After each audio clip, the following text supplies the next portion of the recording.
안녕하십니까. 도전하라 창업하라 2타 창업연구소의 김가병 소장입니다. 지난 시간에 일에 대한 애정이 성공의 열쇠다. 일을 사랑해야 혁신이 온다라는 제목으로 일에 대한 어떤 중요성에 대해서 한번 알아봤고요. 이번 시간에는 성공하기 어려운 7가지 창업 유형에 대해서 알아보도록 하겠습니다. 여러 가지 형태가 있겠습니다만 정리해서 7가지만 제가 좀 정리해서 말씀드리도록 하는데, 창업은 일종의 확률 게임이라고 보시면 돼요. 수요와 공급의 법칙과도 밀접한 관계가 있습니까? 예를 들어서 소비자보다가 판매자가 적으면 판매하기가 훨씬 좋죠. 예를 들어서 독점 판매를 한다든가, 나밖에 이거는 안 팔아 이러면은 무조건 성공하죠. 근데 현실적으로 그런 건 되게 우리나라 산업화 초기에는 이런 것 때문에 이런 공식 때문에 창업해서 정말 쉽게 어떤 성공한 사례도 있어요. 사례인데 지금은 제가 볼 땐 굉장히 어려운 거고요. 이 수요도 수시로 변합니다.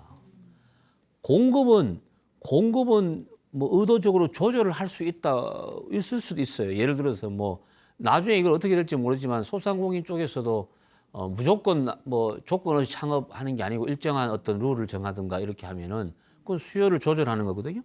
근데 문제는 공급을 조절하는 거죠. 근데 문제는 이 수요는 통제가 안 되잖아요. 통제가 안 돼요.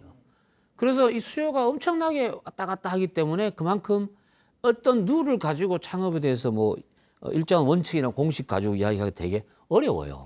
그게 있으면은 정말 쉽죠. 창업이 뭐 이런 공식 가지고 하면 된다라는 어떤 게 있으면 너무 쉽죠. 근데 없어요. 그걸 찾으려고 막 많은 사람들이 노력하는데, 저도 20년 전에 처음 이제 제가 그 창업 업계로 들어왔을 때부터 그걸 찾으려고 무지 노력을 했는데요. 없어요. 포기했어요. 이거 없어요. 왜? 다 달라요. 그래서 저는 창업은 생물과도 같다고 그래요. 오늘하고 다르고 내일 달라요. 변화도 심하고요. 아주 복잡해요. 단순하게 보면 안 돼요.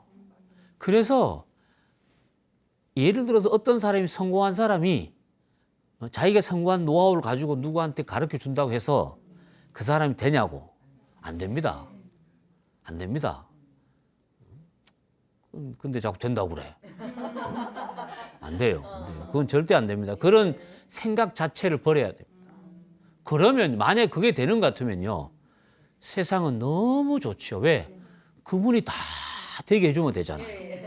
그러면 대한민국의 업종별로 성공한 사람들 다 뽑아가지고, 자, 저기 잘 안 되는 집 다 살리세요 이러면 되잖아요. 안 됩니다.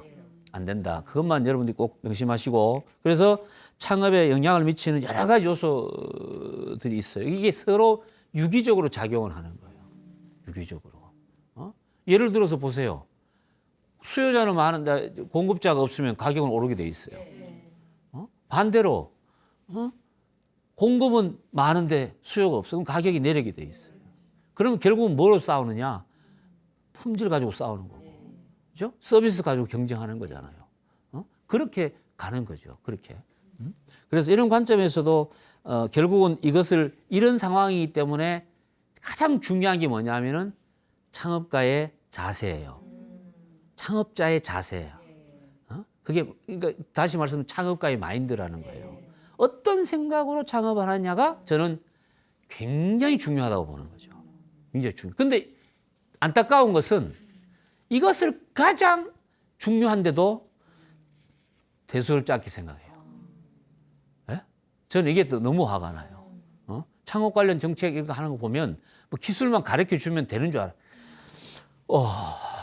뭐 저기 이렇게 낡은 집 고쳐주면 장사가 되는 줄 알아요. 예전에 뭐 저기 뭐 편의점 막 생기고 대형 마트 막 생길 때 중소 슈퍼마켓을 해준다고 있잖아요. 정부에서 엄청난 비용 들여가지고 시설해주고 간판 달아주고 했어요. 그래서 내가 그것도 좋은데 그 장사하신 분들 정신교육 좀 시켜야 된다고. 그러고 유니폼 좀 맞춰서 공급해주고 그렇게 이야기를 했어요. 안 들어. 결국은 지금 어떻게 됐냐고. 나아진 게 하나도 없어요. 나아진 게 하나도 없어요. 결국은 이게 문제는 뭐냐면 사람이 문제예요. 사람이. 그럼 사람을 바꾸는 좋은 방법은 뭐예요? 교육밖에 없어요. 교육은요, 하루아침에 안 돼요. 계속 해야 돼요. 제가 여기서 이 프로에서 강의하는 것도 어떤 그런 하고 맥락을 같이 하는 거예요, 저는요. 한 분이라도 제 얘기를 듣고 방향만 수정하면 정말 좋은 거죠. 자, 그래서 그런 관점에서 한번 정리 한번 해볼게요. 이런 식으로 하면 안 된다. 망한다. 성공하기 어려운 게 아니고 망한다. 어? 자, 이런 분 많습니다. 하다가 안 되면 창업하지 뭐. 이런 사람이 있어요. 하다가 안 되면 하는 거야. 아니, 이게 무슨 그런 창업이면 그렇게 대접받아야 되는 게 아니잖아요. 정말로 신중하고 애정을 가지고 열심히 하고 이렇게 해도 확률이 높지 않은데 실컷 놀다가 에이 정할 거 없으면 창업하지 뭐 이런 식이에요. 예전에 그런 말 많아요. 에이 하다 안 되면 밥 장사는 하지 뭐. 밥 장사가 얼마나 어렵습니까? 안 그렇습니까? 이거 실컷 놀다가 안 되면 오는 게 창업 시장이냐고 이게. 에? 나는 그런 거를 진짜 싫어합니다. 그런 분들은 이 시장에 들어오면 안 돼요. 물론 들어와도 잘 안 되겠지만. 그래서 옛날부터 그래 장사하는 사람들 좀 이게 경시하는 풍조가 있기 때문에 규모가 좀 있고 사무실에서 하는 오피스 창업이라든가 아니면 이런 것도 결국은 따지고 보면은 소상공인이나 마찬가지예요. 예를 들어서 사무실에 직원 한 명 데리고 컴퓨터 관련해서 무슨 인터넷을 한다 그래도 따지고 보면 소상공인이에요. 근데 그렇게 하면 그게 일은 되게 멋있고 말이야. 실제로 여기 현장에서 막 움직이가면서 하면은 그건 또 다르게 보고 이런 거는 제가 볼 때는 잘못된 거다. 그렇게 좀 말씀을 드리고요. 제발 규모가 적을수록 있잖아요. 창업자가 직접 관여해야 되는 정도가 높아야 되기 때문에 절대 이런 식으로 창업을 하면 안 됩니다. 이런 식으로 창업을 하면 안 되고 혹시라도 주변에 그런 분들이 있으면 저한테 연락하세요. 제가 혼을 내드릴 테니까. 저는 그런 식으로 창업해서 그렇게 우습게 볼 창업이 아니다. 이게 절대로 아닙니다. 두 번째는 돈만 되면 뭐든지 할 수 있다는 생각을 하는 사람이 있어요. 돈만 되면. 저는요. 제가 이 방송이라서 좀 제가 평상시에 하는 이야기들은 잘 못하는데 돈만 된다는 돈이 되는 내가 저한테 와가지고 어떤 분은 그래요. 어떻게 하면 돈을 벌 수 있습니까? 제가 뭐라 그러는지 알아요? 그 방법은 저도 모르는데 제가 아는 방법이 몇 가지가 있습니다. 그래요. 근데 굉장히 위험합니다. 목숨을 걸 수 있겠습니까? 라고 이야기하면은 그렇게 이야기를 뭔지 한번 들어보고 싶대요. 그럼 내가 좀 이야기를 해요. 한국은행을 털어라. 그럼 내보고 뭐라 그러는지 그런 또 다른 것도 있는데 좀 여기서 이야기 안 할게요. 근데 뭐라고 하냐면요. 내보고 그런 위험한 아니 위험하지 않고 큰 돈 어떻게 봅니까? 내가. 예? 그리고 또 돈도 예를 들어서 한 100억, 200억 갖고 하면은 그래도 투자 규모가 있어 가지고 수익도 비례해서 어디 나오는데 아니 1억 가지고 그것도 경험도 없으면서 큰 돈 그런 생각 자체를 안 하는 거예요. 그러고요. 왜 그걸 묻냐고 물어보면 그 일을 하고 싶대요. 근데 그게 나하고 맞아야 되잖아요. 안 맞으면 못 하거든요. 근데 돈만 되면은요. 무슨 일이든지 할 수 있다고 생각을 하는 거예요. 못 합니다. 하루밖에 못 합니다. 진짜입니다. 제발. 착각하시면 안 돼요. 근데 그걸 계속 해야 되잖아요. 33.8년을 계속 해야 돼요. 그런데 어떻게 그걸 그런 식으로 생각하냐고. 그리고 돈이 될 것 같은 게 보입니까? 아닙니다. 그걸 보인다고 이야기하는 게 잘못입니다. 그분 되게 위험한 분이에요. 만나지 마세요. 돈이 될 것 같이 보인다고 이야기하는 사람은 진짜 무서운 사람이에요. 안 보입니다. 돈은요, 내가 열심히 일한 대가로 오는 거예요. 대가로 오는 거예요. 절대로 나하고 안 맞는 것이 돈이 된다고 해서 할 수 없어요. 제가 어떤 분 봤어요. 매출이요, 엄청나게 났어요. 엄청나게. 그런데 3개월 만에 문 닫았어요. 못하겠다, 힘들어서. 예. 네. 근데 내가 그랬어. 아니, 힘들 줄 몰랐. 이렇게 힘들 줄 몰랐다. 장사가 잘 되니까 당연히 힘들죠. 안 그렇습니까?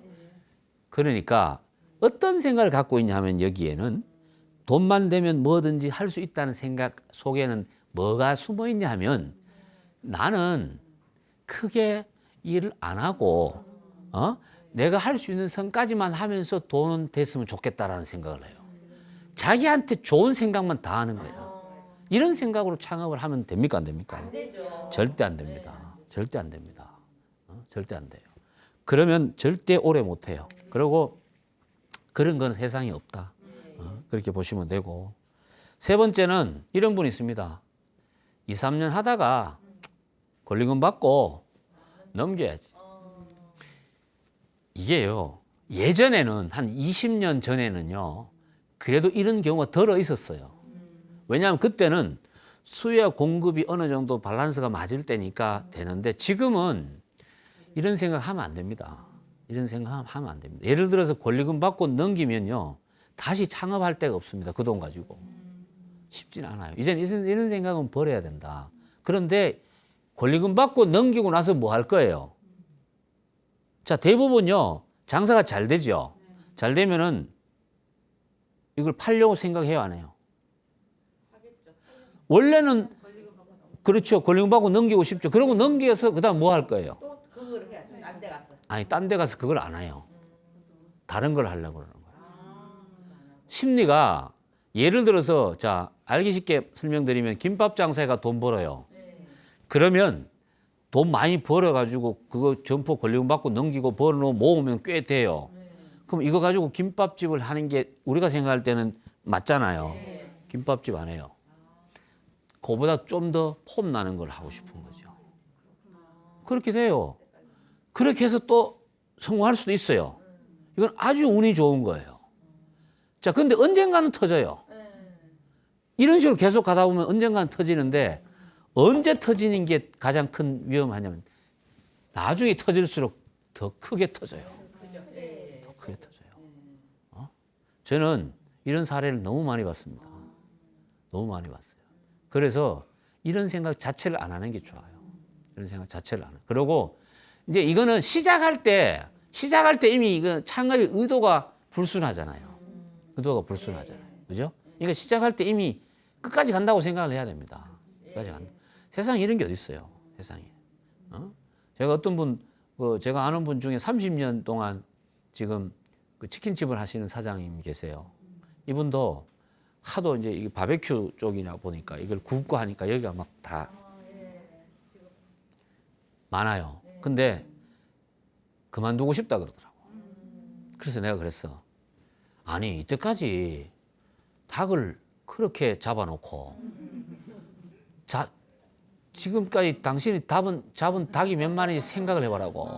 그렇게 해놓고 그렇게 해갖고 이 가게도 사고 집도 사고 했는데 이제 그걸 버리면 닭이 가만히 있겠냐고 그랬어. 진짜예요. 근데 그분이 그 이후로는요 그런 이야기 안 합니다.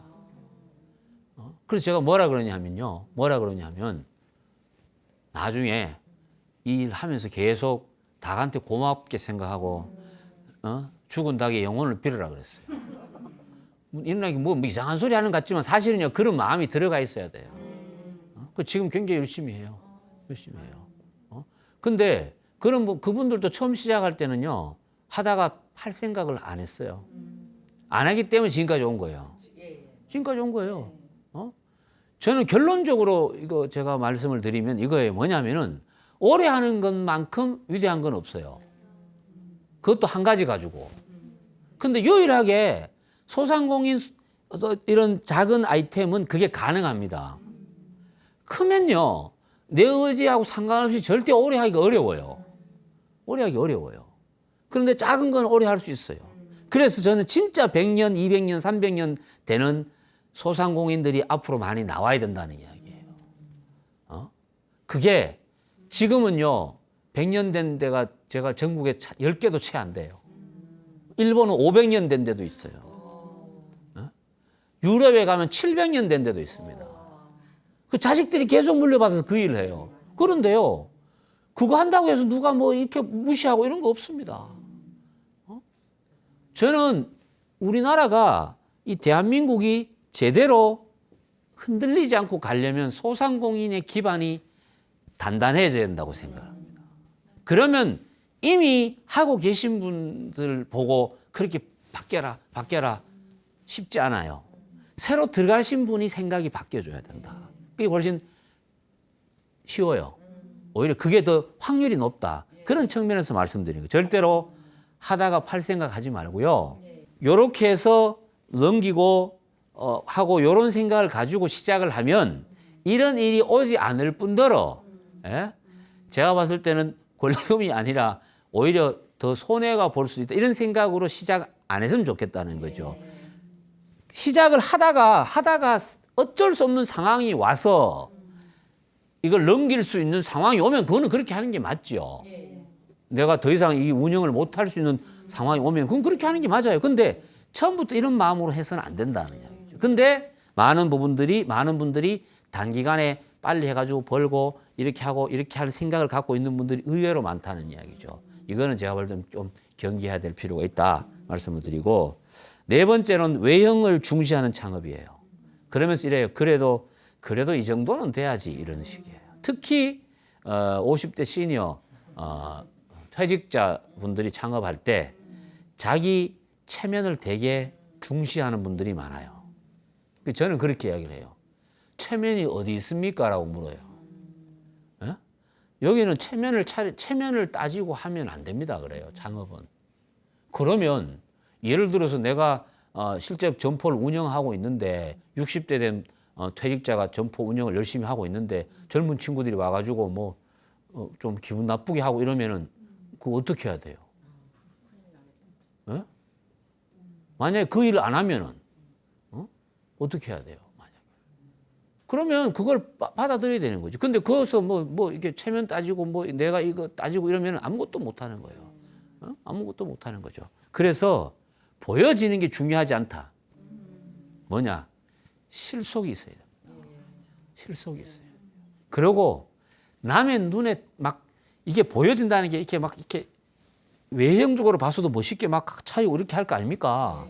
그 예를 들어서 내가 가지고 있는 자본 가지고는 한 10평짜리 하면 딱인데, 아유, 그래도 뭐 이게 그래도 가오가 있지 이러면서 한 50평짜리로 해요. 그럼 돈은요? 이러면, 뭐 아파트 담보 잡히면 되죠. 그렇게 시작하는 분은 의외로 많아요.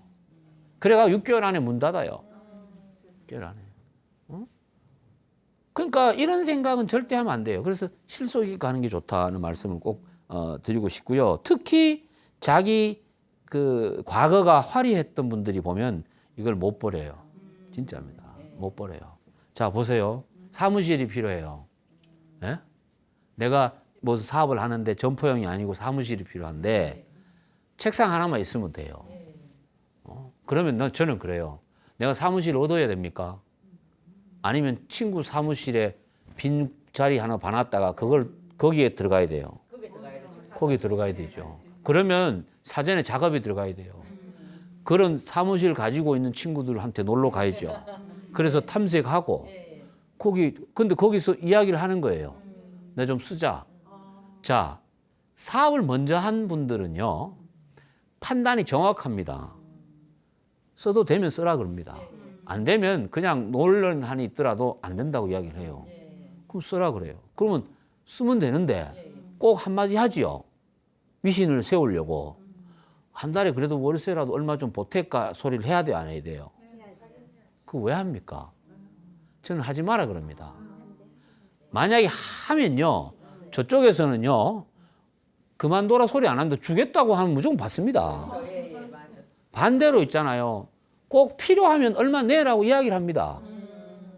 야, 저 복사기도 쓰고 뭐도 쓰고 하니까 정수기도 쓰고 하니까 한 달에 그래도 얼마씩 내라 그러면 그거만 내면 되는데 내지 말아라고 이야기하면은 안 내도 된다고 판단되기 때문에 그렇게 하는 거예요.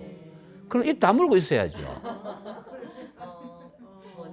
나중에 그냥 그래가지고 열심히 해서 내 사무실 얻어서 나오는 게 그 친구를 위하는 일인 거랑 마찬가지잖아요. 그런데 보세요. 사무실 얻습니다. 그것도 지하철역 가까이에 얻어요. 왜 여기 비싼 데 얻습니까? 이러면요. 고객들이 오기 편하잖아요. 고객이 옵니까? 내가 그래요. 그리고 거기다가 사무실 그 인테리어도 쫙 하고 있잖아요. 집기 딱 넣어요. 기본적으로 이 정도 하면요. 잘하면 한 5천만 원. 그리고 전화기 딱 놓고 뭐 비서 딱 두고. 그리고 6개월 동안 손님이 하나도 안 와요. 그 왜 그러냐면 그래야 이게 뭔가 이게 체면이 선다고 이야기하는 거죠. 저는요 중요한 거는요 그런 체면은 체면이 아닙니다. 그런 체면은 체면이 아니에요. 그래서 정말 나한테 필요한 걸로 해야 돼요. 필요한 걸로. 실제 저도 사무실 지금 가지고 하고 있는데 저는 지금도 종업원 없습니다. 내 혼자 합니다. 손님들 오지요. 오면 내가 커피 타드려요. 청소 내가 합니다. 시간 남고 강의 없고 이럴 때 시간 남을 때는요. 청소 아주 꼼꼼하게 내가 다 합니다. 뭐가 그게 흠이 되냐고요. 힘들 거 아니에요. 그런데 그걸 하면요. 커피 한 잔 종이컵 하나하나 이것도요. 이거 다 내 돈으로 사는 겁니다. 금액이 상관없이 돈으로 사야 됩니다. 그래서 컵도 한 번 쓰고 안 버리죠. 그렇게 됩니다. 이게. 그런데 기업 회사 다니는 사람들 보면 한 번이 뭐고 쓰다가도 버리고 뭐 계속 이러잖아요. 왜? 내 게 아니니까. 이면지 쓰라 그러죠. 예? 내가 사업을 하잖아요. 이면지 쓰지 마라 그래도 씁니다. 왜? 아깝거든요. 실전에 보면 그걸 느껴요. 그런데 뭐 보여주는 그게 필요하냐 이죠. 거기에 들어가는 비용을 줄여가지고 실제 내가 버티는 자금으로 쓰는 게 훨씬 나아요. 제발 이렇게 화려하게 멋있게 이렇게 하는 작업은 안 했으면 좋겠다. 이 정도는 돼야지. 그 정도 안 돼도 됩니다.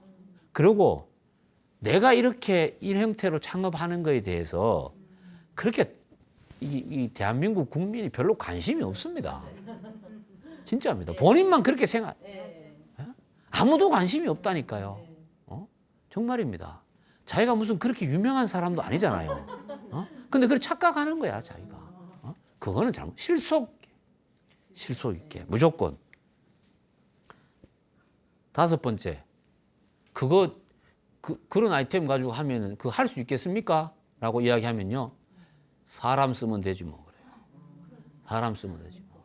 결국 뭐냐면은 나는 안 하고 사람 써서 하겠다는 거죠. 사람 쓰면 되죠. 그죠? 돈이 많이 들죠. 그럼요. 많이 들죠. 이런 식의 창업은 제가 볼 때는 바람직하지 않아요. 자기가 해야죠. 자기가 해야죠. 남 시킬 거면은 뭐 하라고 합니까? 참 남한테 돈 주죠, 그냥. 근데 그렇게 하면은 종업원들이 돈을 벌어 올 거라고 생각하잖아요. 그건 제가 볼 때 착각이에요. 사장이요. 종업원이 15명 되기 전까지는 사장이 거의 매출의 85% 이상을 해야 된다고 해요. 그러니까 종업원이 15명 정도 되면 시스템으로 갈 수가 있어요. 그러니까 사장이 빠져도 돌아가는 구조가 만들어져요. 그 전까지는 거의, 그러니까 종업원 한두 명 두고 하는 형태 같으면요, 사장이 다 일해서 벌어가지고 종업원 월급을 줘야 되는 거예요. 이게 소자본, 소규모 창업, 소상공인의 창업의 현실입니다. 근데 뭘 종업원들 다 사람 써가지고 하고 뭐 이렇게 할 것 같으면 그건 아니죠. 그리고 실제 또 보면 규모 있는 어떤 형태의 창업을 하더라도 실제로 그 핵심적인 일은 본인이 컨트롤이 돼야 돼요. 그러면 안 되죠. 안 그러면 안 되죠. 예를 들어서 뭐 프로그램 뭐 뭐 프로그램을 만드는 어떤 뭐 게임 산업을 한다 이러면 자기가 최소한 실제 구동은 이거는 못 만드는 그 프로그램 짜는 거는 못 할지라도 그 형태는 알아야 돼요. 예를 들어서 뭐 기획을 자기가 한다든가 뭐 이 정도는 그죠? 그렇게 돼야 되는데 그것도 못 하고 하면 사람 쓰고 제가 이렇게 말씀드리니까 야 그렇게 창업하는 사람이 어디 있냐고 이렇게 반문하실 수도 있어요.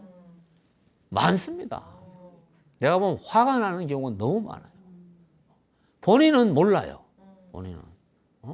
본인은 모르고 본인은 뭐 돈만 되는 거예요. 그런 창업은 절대 하면 안 됩니다. 기본적으로 자기가 선택한 아이템을 100% 통제할 수 있어야 돼요. 기본적으로. 그렇지 않으면 언젠가는 그로 인한 피해를 보게 돼 있어요. 피해를 보게 돼 있어요. 필요한 것이 있으면 사람 쓰면 된다는 생각은 창업자가 모든 걸 통제할 수 있는 것을 기본으로 하고 사업의 규모가 일정 이상 갔을 때 생각하는 거예요.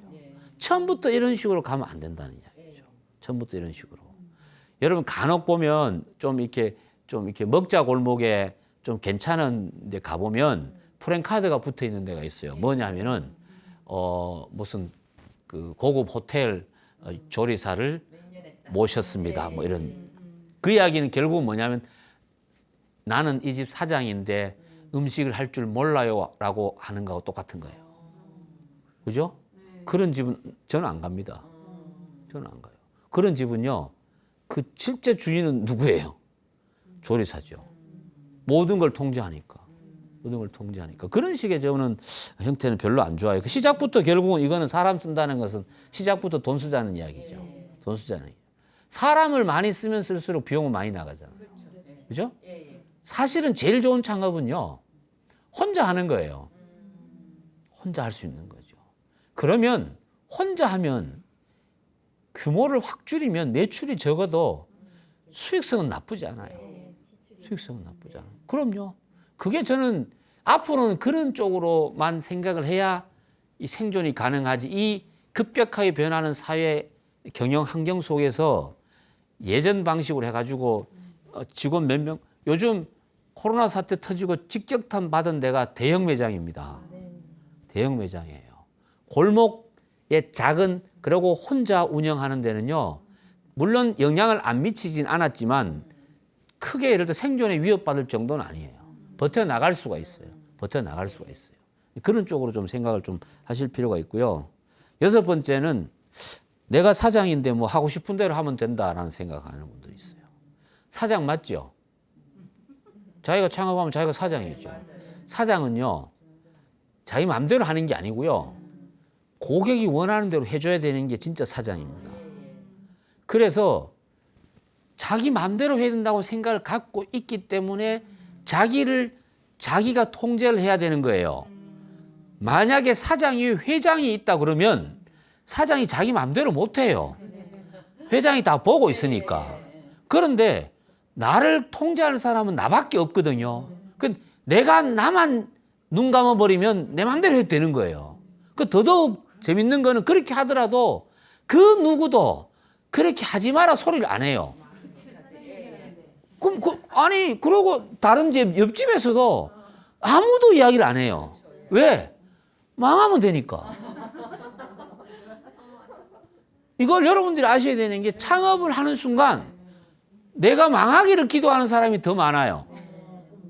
진짜입니다. 내가 잘 되기를 기도하는 사람은 나밖에 없어요. 그럼 내가 최선을 다하지 않는데 그게 어떻게 잘 되냐고. 안 그렇습니까? 자기가 진짜 중요한 거는 고객과의 무언의 약속을 철저히 지켜야 됩니다. 문 열기로 한 시간에 문 열고 제품의 질을 이렇게 일정하게 만들어서 그 유지하도록 노력을 해야 되고 이런 보이지 않는 노력들을 해야 하는데 그런 게 자신 없으면 안 되죠. 안 되죠. 근데 뭐 어떤 데 가보면 뭐 아침에 일찍 열었다가 늦게 닫았다가 뭐 어떤 날은 마음대로 쉬었다가 그러니까 이 집은 도대체 언제 영업을 하지라고 막 고객이 막 화가 나는 경우가 있어요. 이거는 잘못된 거죠. 이거는 잘못된 거죠. 이거 착각하시면 안 돼요. 착각하시면 안 돼요. 아까도 말씀드렸지만은 사장이라고 누를 것 같으면 기본적으로 종업원 15명 이상 되고 예? 시스템화 되고 조직화 됐을 때 이야기예요. 그러면 이미 소상공인이 아니에요. 그건 중소기업이에요. 중소기업이에요. 그리고 사장이 원래는 사장이 기본적으로 일을 많이 해야 된다는 게 베이스에 깔려 있잖아요. 그죠? 그게 이제 들어가야 된다고 보면 되고 종업원이나 마찬가지잖아요. 대표 종업원이죠. 사장이. 그래서 복장을 일하는 복장을 입으라는 거예요. 잘 되는 집에 가보면 사장 복장하고 종업원 복장이 똑같습니다. 똑같습니다. 그래서 사장이 열심히 일하죠. 종업원이 더 열심히 일합니다. 반대인 경우 있어요. 이 월급은 많이 주는데 맨날 욕 얻어먹는 사장이 있습니다. 왜? 노니까. 사장이 놀잖아요. 그럼 종업원이 야 우리가 쎄 빠지게 일했는데 사장이 더 가져가. 화나지요. 반대의 경우 있어요. 월급은 좀 적게 줘도 정말 고마워하는 경우가 있어요. 뭐냐? 보통 사장이 일하면요. 종업원의 많게는 3배 일을 합니다. 또 그렇게 되게 돼 있어요. 못해도 2배 이상은 일을 하게 돼 있어요. 그럼 결국은 사장이 빠지죠. 2명이 추가돼야 돼요. 실제적으로. 만약에. 그러니까 사장이 열심히 일해갖고 월급날 탁 주면요. 되게 고마워해요. 왜? 왜 고마워해요? 그럼요. 사장이 열심히 일해가지고 내가 고마워하는 거죠. 똑같이 월급 주면서 아니 존경받고 고마움을 얻는 사장이 낫지 욕 얻어먹는 사장보다가는 그 차이는 이 차이예요. 차이예요. 그래서 내가 마음대로 하고 싶은 대로 한다. 물론 창업에서 창업자가 자기 마음대로 하는 게 특권이에요, 사실은. 근데 그 마음대로 하는 게 결국은 뭐냐면 제가 이야기하는 거는 여기서 마음대로 한다는 거는 원칙 없이 왔다 갔다 하는 거잖아요. 원칙을 세우면 돼요. 월수금 놀아요. 그럼 놀면 돼요. 근데 어기면 안 돼, 이걸. 어느 날 수요일 날 또 심심하다고 나와 일하고 이러면 안 되는 거죠. 딱 정하는 거죠. 나는 예를 들어서 5시부터 영업합니다. 그럼 5시부터 하면 돼요. 여러분들 8시 딱 되면요. 제가 강원도 인제 원통에서 그 황태구이 전문집 잘하는 집을 내가 그쪽 지나가면 맨날 그 집을 가는데 거기는 8시까지 해요. 저녁에. 그러니까 8시까지 한다는 이야기는 7시 59분까지 손님을 받고 8시 딱 되면은 손님을 안 받아요. 제가 7시 55분에 갔어요. 아무런 불만 없이 그냥 받고 주문하고 그 만드는 동안에 4인 가족이 왔어요. 서울 손님이에요. 지나가다가 왔죠.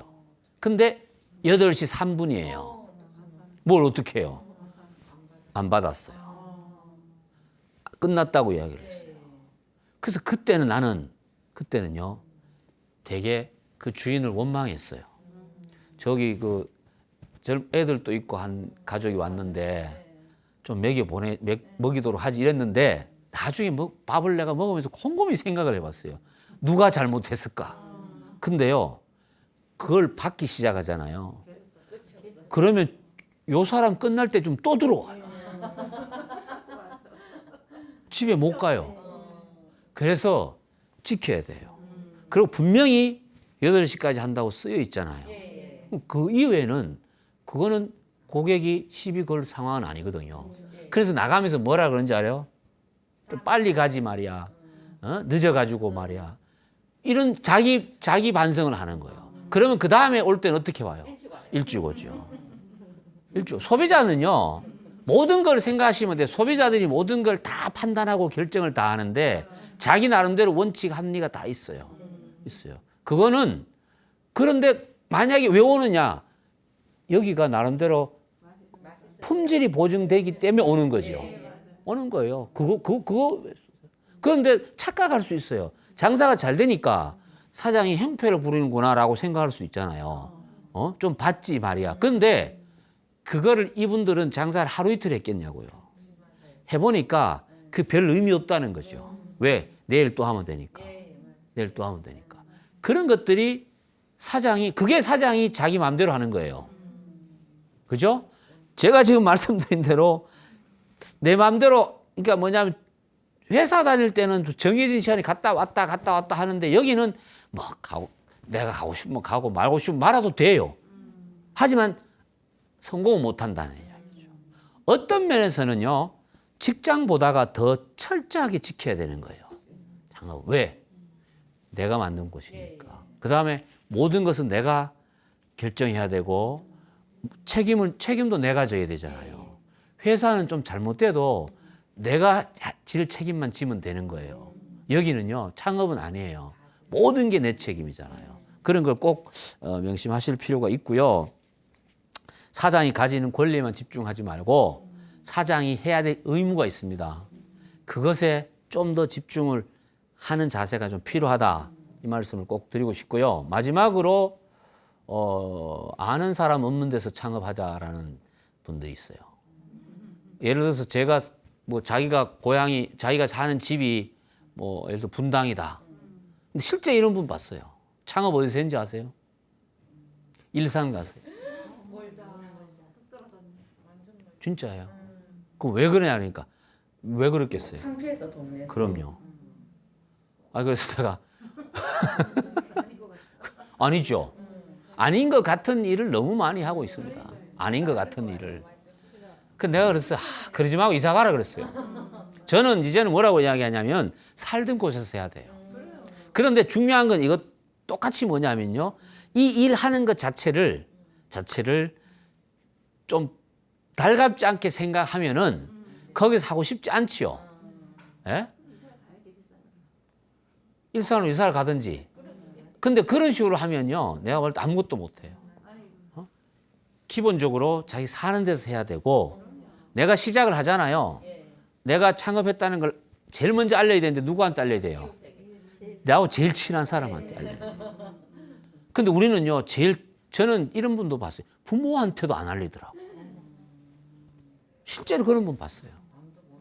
왜냐하면 부모가 이거 하는 줄 알면은 별로 기뻐하지 않다는 걸, 화를 낼 거라고 알고 1년 동안 숨기더라고요.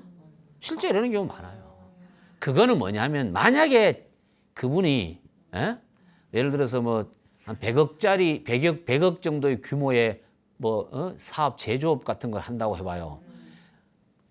뭐 온 세상이 다 알릴걸? 그거나 이거나 안 그렇습니까?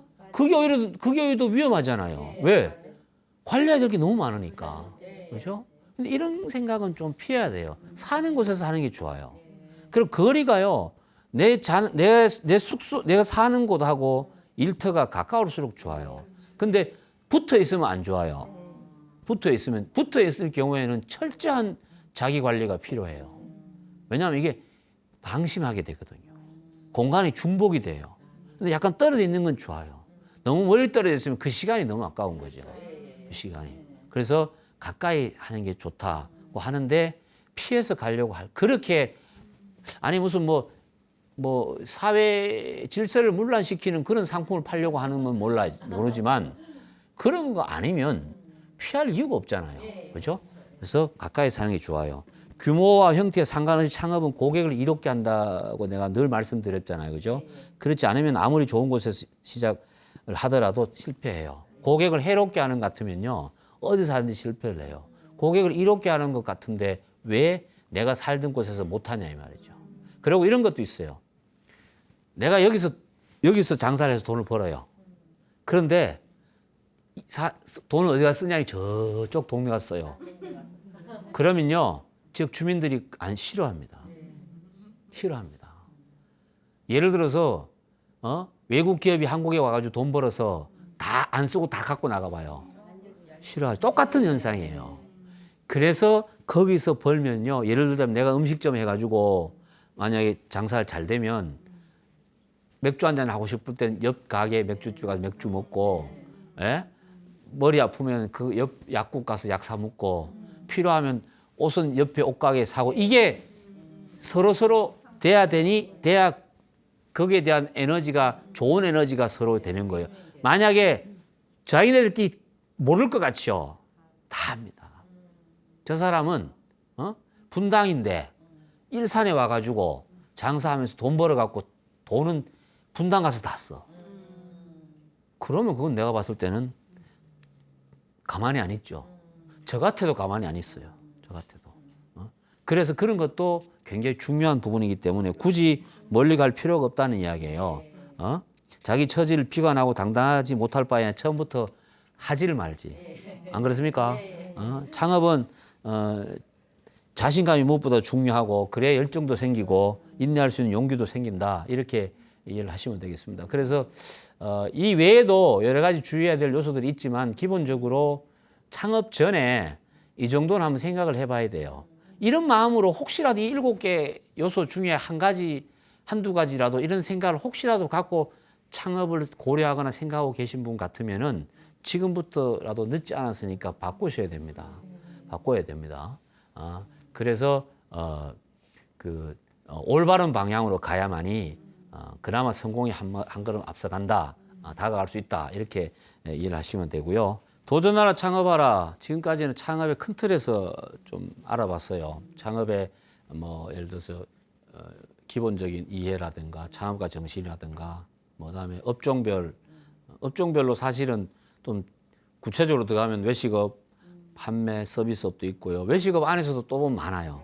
근데 거기까지는 가지 못하지만 최소한 외식업 창업 전략이라든가 판매업, 그다음에 성공 요소 뭐 이런 구체적인 부분을 이제 좀 알아보도록 이제 할 생각입니다. 왜냐하면 그렇다고 창업하는 것도 중요하지만 창업 자체가 창업하는 걸로 끝나는 게 아니거든요.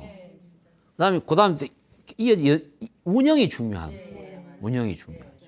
그래서 옛말에 창업은 쉬운데 유지하는 게 어렵다 그랬어요. 이게 사실이에요. 창업은 너무 쉽죠. 너무 쉬워요. 근데 문제는 그 창업한 상태로 쭉 유지하는 게 중요하거든. 유지하기 위해서는 필요한 요소들이 또 있어요. 그런 부분도 한번 짚어보도록 그렇게 하고요. 실제 제가 경험하고 직간접적으로 경험한 사례를 좀 중심으로 많이 이야기를 하려고 합니다. 실제로. 물론 여기에 소개되신 분들은 가공의 인물은 아니고요. 실제 인물인데 그건 뭐 밝힐 수는 없고 근데 그런 유형들을 그런 어떤 사례를 가지고 좀 이야기를 하면 아마 이 방송 보시는 분들이 이해하는 데도 많이 도움이 될 것 같고요. 그런 방향으로 계속 좀 강의를 진행해 나가도록 그렇게 하겠습니다. 그래서 우선 다음 시간에는 시니어 창업 접근 방식을 바꿔라. 그래서 기존에 우리 시니어 창업자들이 사실은 지금 IMF 이후에 시니어 창업에 대해서 그나마 이제 관심을 좀 가졌어요. 그전에는 별로 관심을 못 가졌어요. 왜냐하면은 갑자기 명퇴자들이 많이 생기다 보니까 이분들이 마땅히 갈 데가 없으니까 창업 시장 쪽으로 많이 왔거든요. 근데 이제는 그뿐만 아니라 어쩔 수 없이 이 시장은 계속 포화 상태인데도 계속 들어옵니다. 계속 들어와요. 거기에는 청년 창업도 있고 중장년도 있고 뭐 시니어 실버 세대까지도 있어요. 사실은요. 근데 그냥 가만히 놔두면 안 되니까 이제 이분들이 기존에 하던 방식하고는 약간 다르게 접근하면은 훨씬 성공 확률이 높을 수도 있다는 거죠. 그런 부분들을 다음 시간에 제가 좀 살펴볼 거고요. 그 다음 시간부터는 그 다음 계속 이제 진행되는 부분은 창업의 좀 디테일한 부분하고 그다음 창업 후에 이것을 유지 발전시키는 쪽에서 필요한 요소들을 위주로 좀 살펴보도록 그렇게 하겠습니다. 그래서 도전하라 창업하라 앞으로 계속 좀 사랑해 주시고요. 오늘 이번 시간에 했던 성공하기 어려운 7가지 창업 유형에 대해서는 여기까지 정리를 하고 다음 시간에 또 새로운 모습으로 뵙도록 하겠습니다. 마치겠습니다. 고맙습니다.